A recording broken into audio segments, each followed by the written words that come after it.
अधा पंतरिया होई पड़ी रहिथिबा पूर्त विभाग रास्ता को नहीं जन असंतोष। ढेंकानाल जिला परजंग ब्लॉक जंदरसिंघा भालमुंडा छकरू खंडवाल मुंडा जह्नापड़ा डमल सरांग सुवर्णपुर पाटणा साही 53 नंबर जातीय राजपथ सरांग अनंत शयन चेकगेट पर्यंत रहिथिबा पूर्त विभाग रास्ताटी दीर्घ दिन धरी अधा पंतरिया होई पड़ी रहिछि, जहाफल रास्तार यातायात करुवा जनसाधारण अनेक असुविधार सम्मुखीन होउछन्ति। तत्कालीन सरकार समय भालमुंडा छकरू सरांग चेकगेट पर्यंत 10 किलोमीटर दूरता विशिष्ट रास्ताटी उन्नतीकरण करने 2023 मसीहा एप्रिल मासरे भालमुंडा छक निकट में भित्तिप्रस्तर स्थापन करा। अद्यावधि यह रास्ताटी आज पर्यंत पूर्णांग नहेबारु अंचलवासी असंतोष प्रकाश करछन्ति। विभागीय अधिकारी चरम अवहेला जोगु रास्ताटी आज पर्यंत अधा पंतरिया होई पड़ी रहिछि बोली बुद्धिजीवी महल में आलोचना चली।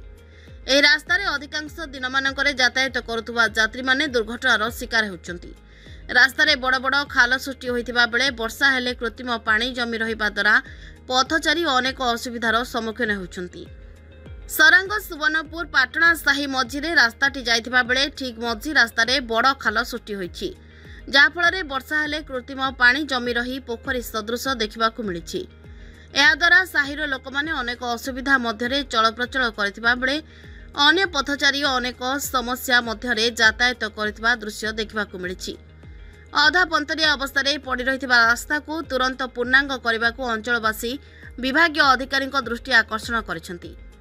ढेंकानाल जिला Parjang block Nirmal Gananayak report now Odisha.